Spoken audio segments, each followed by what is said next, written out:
Oke, selamat siang dan selamat datang kembali di mata kuliah IoT untuk S2. Di hari ini kita sudah mencapai akhir dari perkuliahan. Dan ini adalah modul ke-14, yaitu merancang jaringan IoT. Nah, di modul 14 ini, teman-teman nanti akan sebenarnya di sini lebih banyak ke praktek, di mana teman-teman nanti menggunakan satu platform yang namanya Blink. Jadi di standar di atau ini itu menggunakannya Blink. Sebenarnya masih banyak yang lainnya, seperti misalnya untuk database as a service-nya kita bisa menggunakan Firebase atau bisa yang lainnya. Nah, Blink dia sedikit berbeda. Kalau Blink dia sudah all in, jadi semuanya sudah ada di dalam Blink. Jadi mereka sudah sampai menyediakan library buat Arduino IDE. Teman-teman kemarin sudah membahas tentang Arduino IDE, di mana Arduino IDE di sini adalah aplikasi bawaannya dari Arduino. Jadi sebenarnya dia didesain untuk memprogram Arduino. Baik Arduino-nya adalah Arduino Uno seperti ini, atau mungkin juga menggunakan yang lainnya. Itu dia.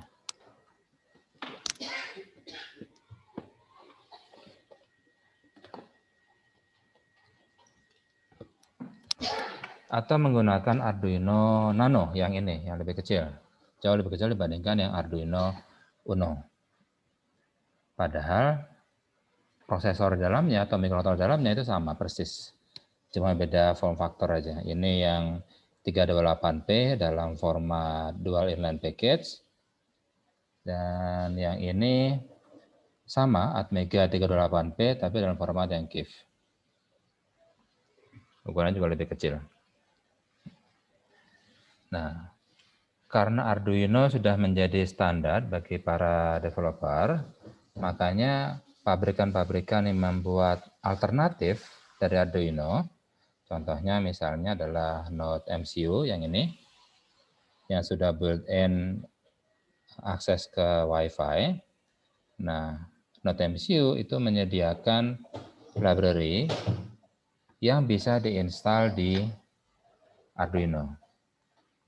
Nah, sama seperti Node MCU, kalau kita mau menggunakan Blink, kita juga bisa menginstal library-nya. Contoh misalnya seperti di sini.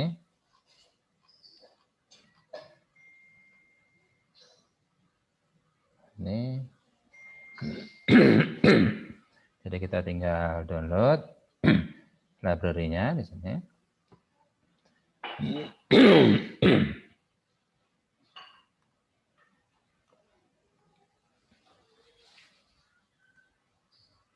Ini library untuk Blink. Nah, kemudian setelah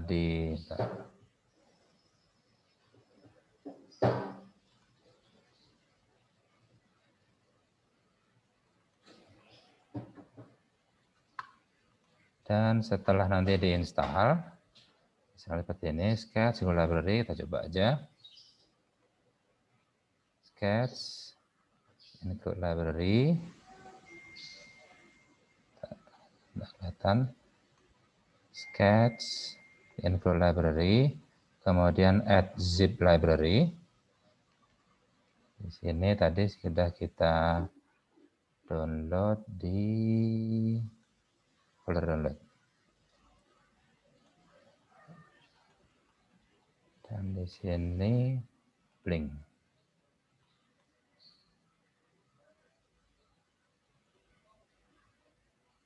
Sudah di-add.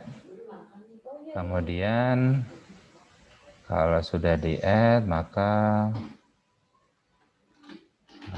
file example, file, kemudian example, maka di sini akan muncul Blink.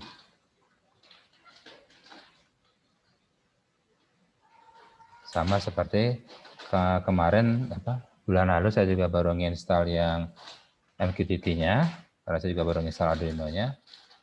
Di sini saya bisa pakai MQTT baik yang untuk basic atau untuk yang ESP8266. Nah, kalau Blink juga demikian, dia ada banyak aplikasi yang bisa kita gunakan. Misalnya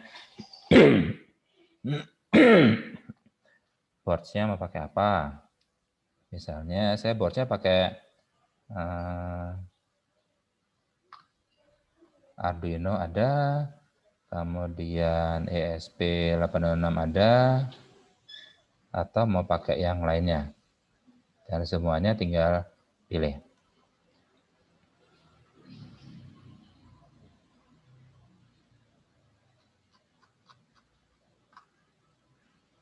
Oke.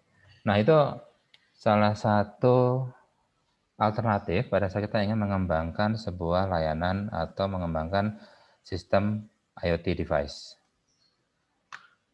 Nah,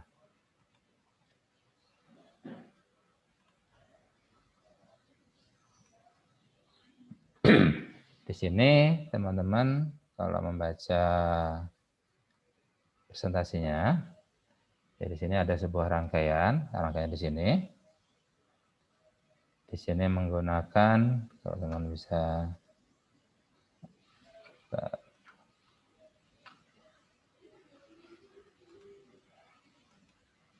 ini, di sini tertulis dia adalah Atmega 328P yang biasa dipakai untuk Arduino.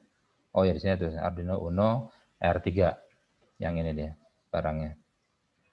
Nah, di sini ada pin nomor 13. Ini. Pin nomor 13 berarti yang di sini. Dia digunakan untuk mengendalikan sebuah transistor, dan transistor menggunakan yang model tip, karena di sini kita akan bekerja dengan tegangan yang cukup besar, yaitu biasanya 12 volt. Nah, kalau misalnya saya berikan di pin 13 ini low voltage, maka berarti di sini menjadi 0 volt. Kalau di sini 0 volt, berarti transistor tidak akan bekerja. Maka dia seakan-akan dia cut off. Jadi antara kolektor dengan emitor dia terputus. Tapi begitu pin 13 saya berikan tegangan high atau logika 1 atau plus 5 volt, maka tegangan di basis dari transistor ini dia menjadi tinggi. Karena tinggi, maka transistor itu menjadi bekerja dalam mode saturasi. Kalau dalam mode saturasi berarti seakan-akan tidak ada resistansi atau resistansi sangat kecil sekali antara kolektor dengan emitor. Sehingga arus listrik bisa mengalir dari positif ke negatif. Dan karena ada perubahan dari tadi 0 volt menjadi, dari 5 volt menjadi misalnya 1 volt. Karena tadi kan kalau ini saturasi berarti antara ini nyambung. Saya biar bisa nyara-nyara di sini.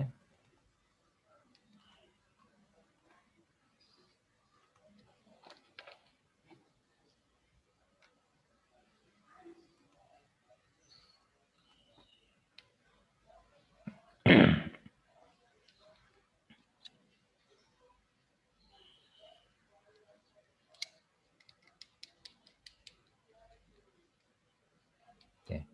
Nah, misalnya pertama kita kasih low atau di sininya maaf.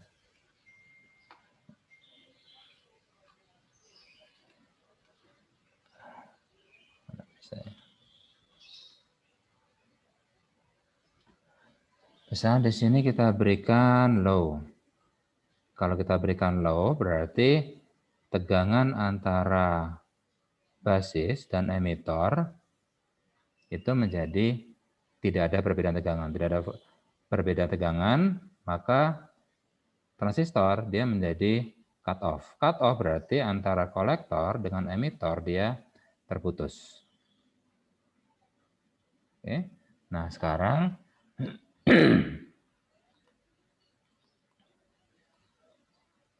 tegangan di pin 13 itu saya berikan logic 1 atau plus 5 volt. Karena tegangan di basis cukup tinggi, yaitu ada perbedaan potensial antara basis dengan emitor, yang tegangannya lebih besar dibandingkan forward bias, maka transistor di sini dia akan bekerja dalam mode saturasi. Saturasi dalam artian antara kolektor dengan emitor itu seakan-akan dia jadi tersambung langsung. Makanya namanya dia transistor atau transresistor, atau resistansinya dia bisa berubah-ubah dari dianggap putus sampai dianggap 0. Tapi itu kondisi ideal sih. Nah, kalau misalnya di sini dia dalam kondisi saturasi, berarti tegangan di sini itu menjadi 0 volt. Berarti ada perubahan yang tadinya pas cut off, kan dia di sini plus 5 volt. Karena di sini putus. Tapi begitu dia tersambung saturasi dan dia tersambung, maka di sini jadi 0 volt. Berarti ada perubahan dari plus 5 volt menjadi 0 volt. Nah, perubahan tegangan itu dia akan menghasilkan flux magnetik di sini yang menyebabkan relay dia akan tertarik ke sana.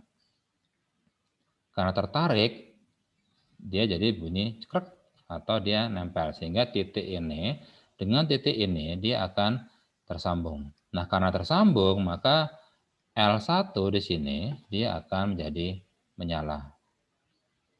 Karena sekarang arus listrik dari PLN itu bisa tersambung ke lampu. Yang tadinya terputus sekarang tersambung. Nah, itu salah satu contoh kalau kita ingin mematikan atau menyalakan lampu. Nah, dengan menggunakan blink, kita bisa mendesain ini. Dari blok ini kita desain dengan menggunakan blink. Ya, tepatnya sih pakai Arduino IDE, tapi dengan bantuan library-nya blink. Nah, kemudian dari blink sendiri dia menyediakan database as a service, mirip seperti Firebase, di mana kita bisa menyimpan kondisi dari status lampu. Apakah lampunya saat ini lagi nyala atau lagi mati.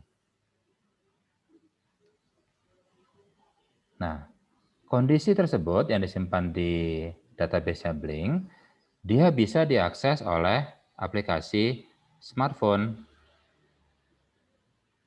Aplikasinya pun juga dia menyediakan source code-nya dan juga ada yang sudah siap pakai. Jadi kita tinggal siap pakai, kita login, dan karena data status lampu di sini sudah tersimpan di database-nya, misalnya sekarang lagi off, maka aplikasi ini setelah kita login dengan akun yang kita miliki, dia bisa mengakses statusnya. Oh, lagi off. Kita bisa bikin nyala. Jadi kita nggak perlu lagi berpikir, aduh, gimana caranya bikin aplikasi mobile-nya ya? Saya nggak ngerti Android.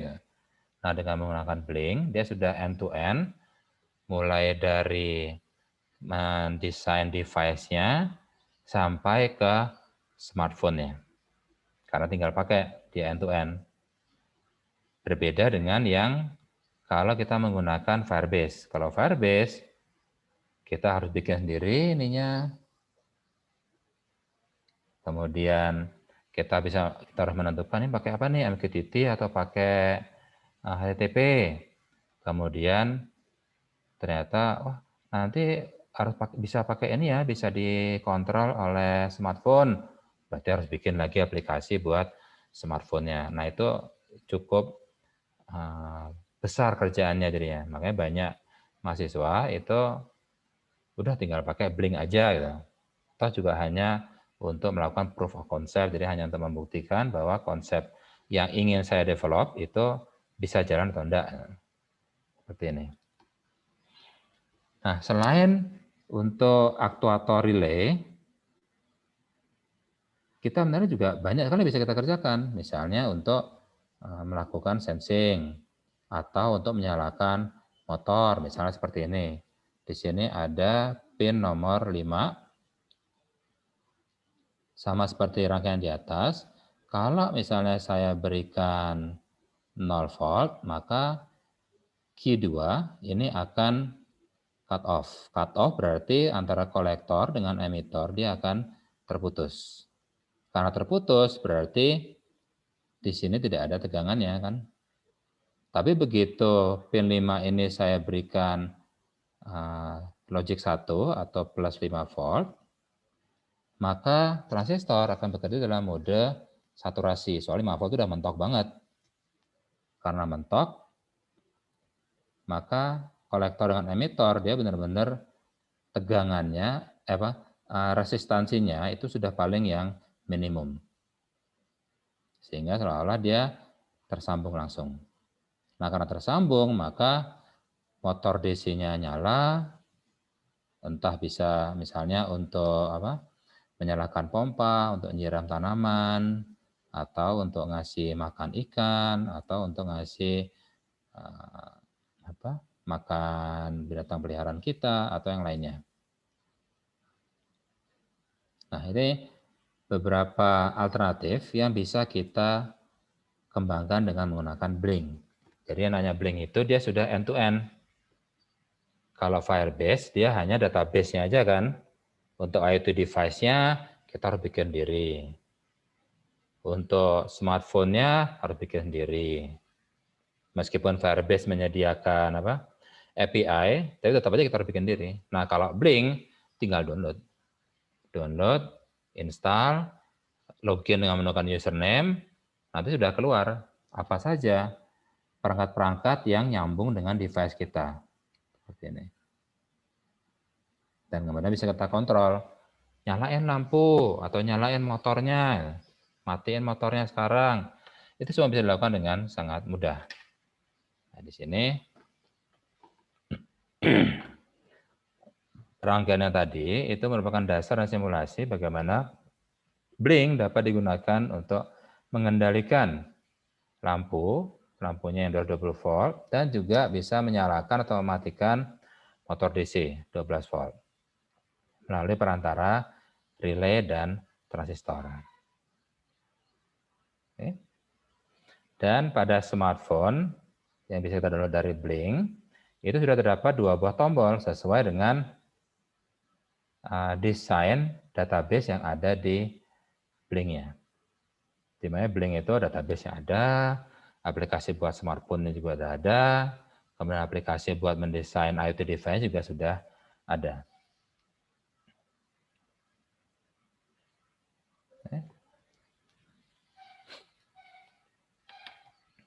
Nah, nanti teman-teman bisa mencoba sendiri, cuma memang target dari mata kuliah ini bukan untuk ke sisi teknikal, tapi kalau teman-teman nanti ingin mencoba, silakan.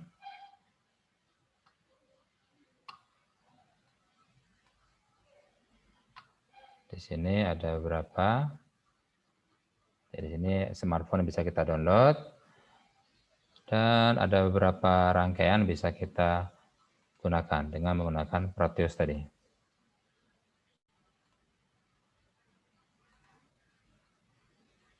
Oke. Nah,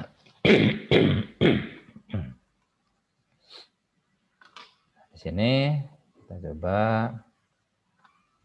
kita pakai SP32, cuma masalah perangkatnya saya nggak punya.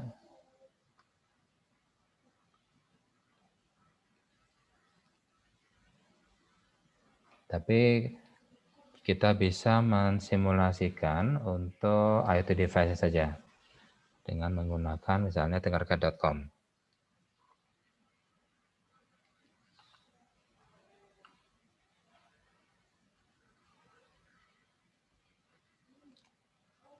Saya coba punya ESP8266 nonton MCO, cuma ini sayang udah jebol. Cuma udah terlalu sering digunakan untuk ngajar, jadi masukin program, hapus, masukin program, akhirnya ya sudah nggak bisa masukin program baru dia jadinya. Oke, misalnya kita bikin sirkuit baru.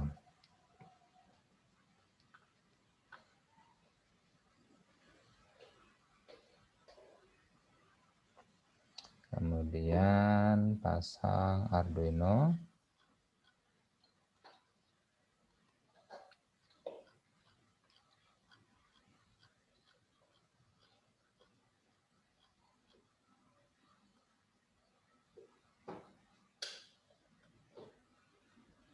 Ini. Kemudian tadi menggunakan resistor. Kita coba lihat tadi resistor minta berapa dia. Resistor 1 kilo, kemudian ada lampu, kemudian oke kita coba saja. Ini ada DC motor, kemudian kita perlu relay.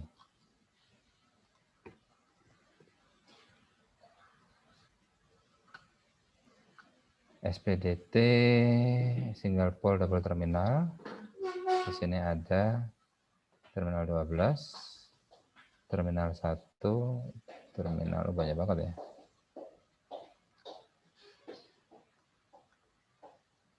Dia strukturnya seperti ini, terminal 1, terminal 2, dan nanti saya akan menyambungkan antara 6 sama 7. Relay sudah, sekarang transistor. Ups.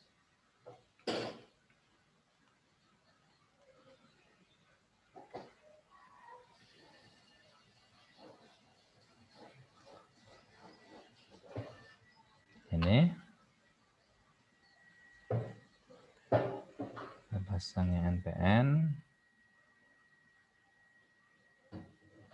dan ada yang tip kok, pakai tip aja boleh. Dan sekarang lampu.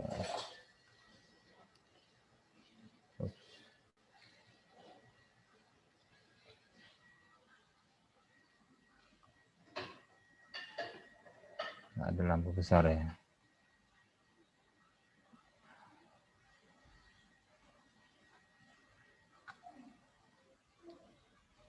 Ini ada light bulb.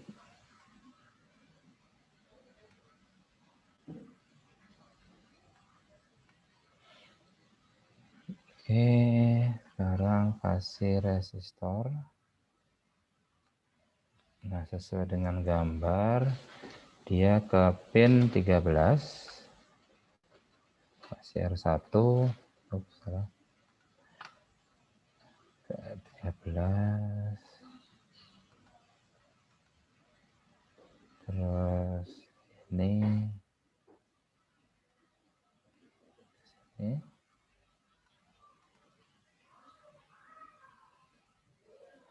Oh, ini base-nya salah. Salah. Ini base, kolektor, emitter. Berarti benar di sini. Terus emitter dia nyambung ke ground.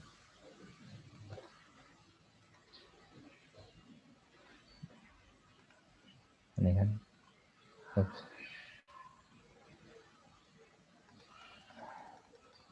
Kolektor, emitternya nyambung ke ground, kolektornya nyambung ke dioda.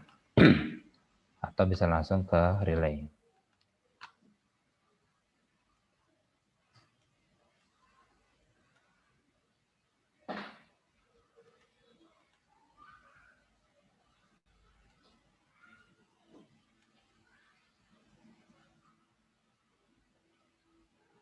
Dan yang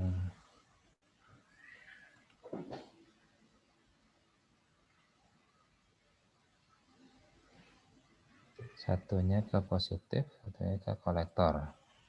Satunya ke positif. Kalau positif di bawah. Udah. Nah, di sini tinggal ngasih lampu dan baterai. Mana baterai?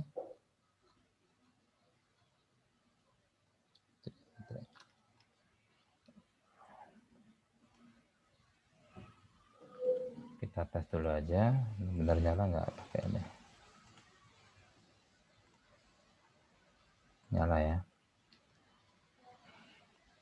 Berarti salah satu ke sini, salah satu ke sini, salah satu ke sini. Start. Belum ada apa-apa, karena kita emang belum membuat programnya. Tag saja. Oke. Pin mode 13 sebagai output.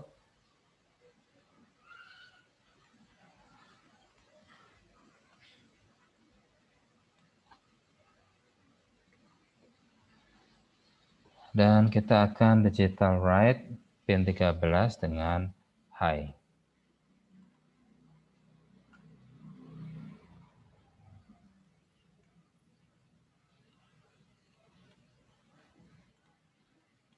Oke.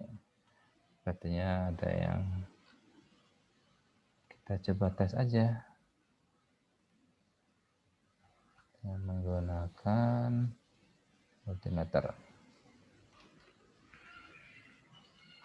Ground.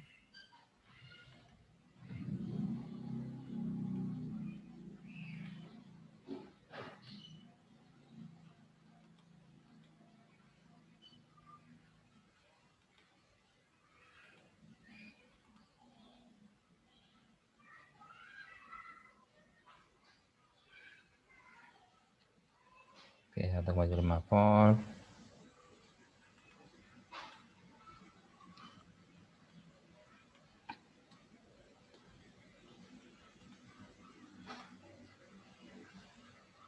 Volt. Oke, secara program udah benar. Berarti kayaknya masih ada salah dengan switch-nya.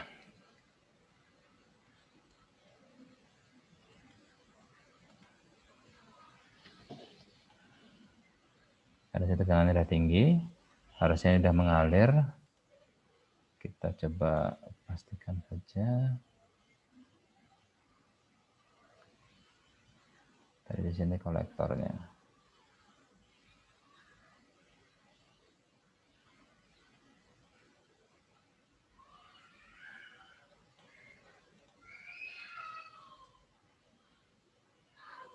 Plus 5 volt. Oke, berarti saya juga belum pernah sih pakai switch ini.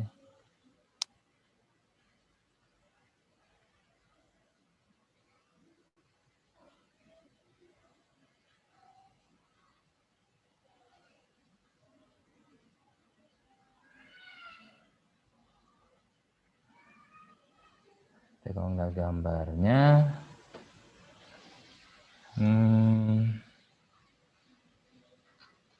oke, kita coba pakai yang lain aja.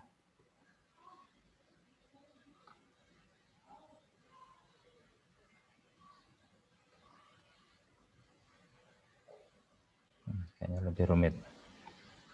Oke, coba aja kita cari.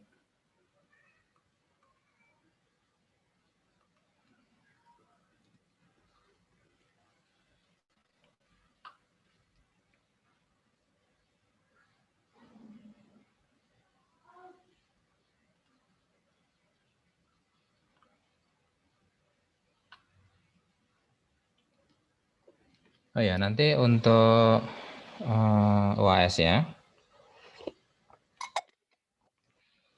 kita studi kasus ya, karena kan target dari mata kuliah ini itu bukan ke teknikal, tapi ke bagaimana cara kita bisa menganalisis kondisi dan kemudian memberikan rekomendasi yang menurut kita adalah terbaik.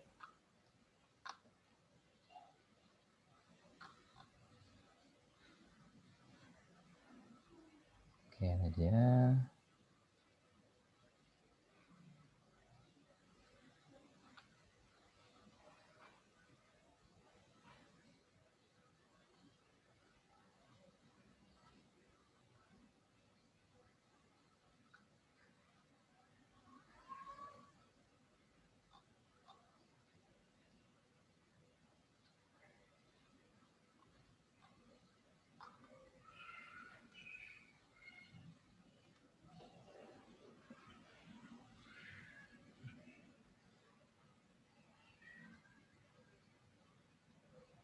Kayaknya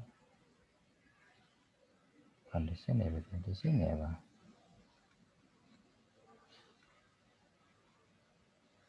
Untuk nyalain koilnya.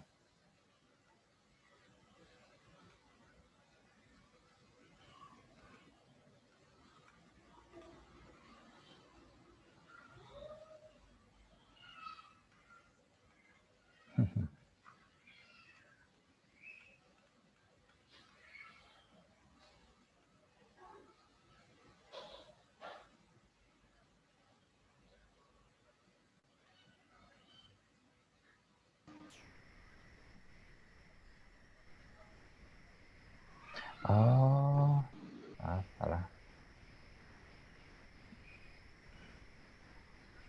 Ini harusnya nanti dia connect ke sini.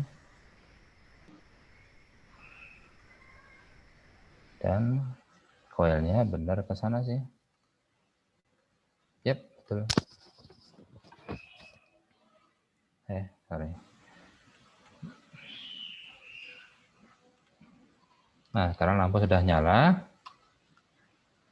Kalau misalnya saya pengen matiin lampunya, berarti saya harus bisa membuat suatu program dari smartphone kita untuk bisa berinteraksi dengan Arduino Uno ini agar bukan high yang dia kirimkan, tapi justru dia adalah low.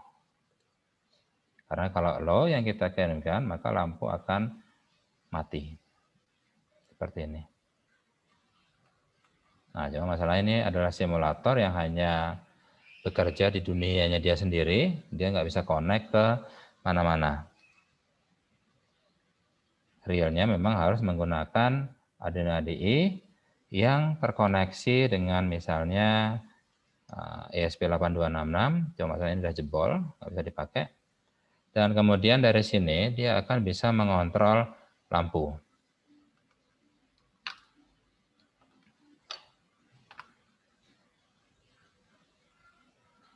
Jadi seperti nanti kalau misalnya teman-teman menggunakan Blink, jadi aplikasi sudah ada, nanti dia akan membaca database yang sudah kita susun di database as a service-nya. Dia bisa melihat, oh di sana ada lampu, di sana ada status on off, dan itu diberikan nama misalnya lampu. Nah, maka kita bisa dia akan otomatis menampilkan sebuah switch seperti ini untuk menyalakan atau mematikan lampunya.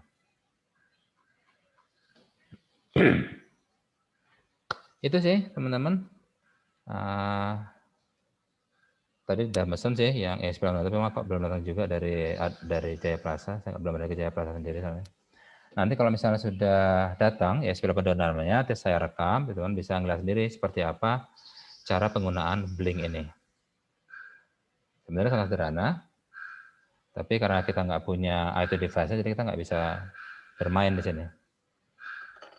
Oke, paling itu dari saya untuk pertemuan ke-14 ini. Kalau nanti pertanyaan silahkan diajukan di grup, dan untuk mudah-mudahan nanti sore udah datang ya sebelum dengan saya sehingga bisa saya demokan untuk Blinknya. Dan untuk UAS nanti teman-teman diberikan suatu studi kasus, ada sebuah cerita, dan teman-teman diminta untuk memberikan rekomendasi, dokumen rekomendasi harusnya seperti ini. Oke, jadi kita melihat dari aspek sebagai konsultan, bukan sebagai teknisi. Oke, itu aja dari saya. Terima kasih. Dan atau ada pertanyaan dulu? Pak, untuk UAS-nya berarti individu tetap ya, Pak? Individu, ya. Cuma Ya. nanti teman-teman saya berikan sebuah studi kasus, cerita. Misalnya ada perusahaan menerima proyek IoT, dan teman-teman itu adalah sebagai konsultan yang nanti membuat dokumen rekomendasinya. Nanti teknologi yang tepat adalah menggunakan ini karena gini. Tapi kalau Bapak mau menggunakan ini, bisa juga, tapi resikonya seperti ini. Dan nanti maksimal, nggak usah banyak-banyak, cukup maksimal 3 halaman aja. Silakan menggunakan framework apapun, bisa menggunakan analisis SWOT, atau bisa juga menggunakan basis model Canvas, atau yang lainnya. Bahkan sekedar benefit to cost ratio pun juga bisa. Jadi silakan kreasi teman-teman, karena dari dunia konsultan itu bebas. Yang penting ada framework yang kita gunakan. Ya, tidak sekedar kita langsung bilang pakai ini karena murah, murahnya seberapa gitu. Kalau tetap aja kita bisa bilang kalau pakai teknologi A harganya sekian, lebih murah memang dibandingkan teknologi B, tapi dengan harga yang murahnya hanya 10%, tapi risikonya ternyata 2 kali lipat lebih tinggi daripada kalau kita menggunakan teknologi B atau yang lainnya. Oke, itu aja dari saya. Terima kasih dan selamat siang semuanya. Terima kasih, Pak. Ya. Terima kasih, Pak. Terima kasih banyak, Pak. Terima kasih, Pak.